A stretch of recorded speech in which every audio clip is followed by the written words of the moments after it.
বিয়েবাড়ি মানেই কিন্তু একরাশ আনন্দ, একগুচ্ছ ভালোবাসা, অনেক পুরনো লোকজনের সাথে দেখা সাক্ষাৎ সব মিলিয়ে একটা দারুণ পরিবেশ। কি বলো তোমরা, তাই না? আর বিয়েবাড়িতে ঢুকে গেলাম আমি আর মা।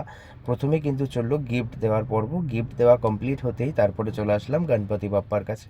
এখানে এসে কিছু ফটো তুলে তারপরে চলে গেলাম ফ্রুট জুসের কাউন্টারে। তো এখান থেকে ফ্রুট জুস নিলাম, আর ফ্রুট জুসটা বেশ ভালো ছিল। তো অনেক কিছুরই স্টল ছিল, সব কিছুই একে একে ট্রাই করলাম। বেশ ভালো লাগলো। আর এই জিনিসটা ছিল বিয়েবাড়িতে ইউনিক।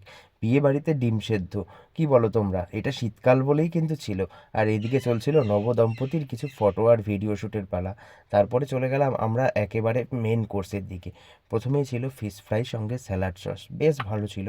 আর তারপরে খেলাম কি, মটরশুঁটির কচুরি, সঙ্গে কিন্তু দিয়ে দিল চানা মশলা, এটাও বেশ ভালো লাগলো। তারপরে দিল সাদা ভাত, সঙ্গে ছিল সর্ষে পাবদা, আহা অসাধারণ!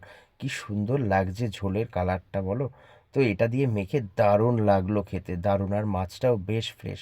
তারপরে দিয়ে দিল ফ্রাইড রাইস, সঙ্গে মেন মাটন কষা, আহা! এটা অসাধারণ, মাটনটা দারুণ ছিল খেতে, আর দুর্দান্ত টেস্টও ছিল।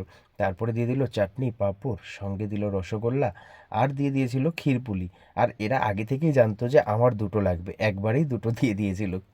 যাই হোক, তারপরে কিন্তু খাওয়া দাওয়া করে আনন্দ ফুর্তি করে চলে আসলাম বাড়িতে। টাটা।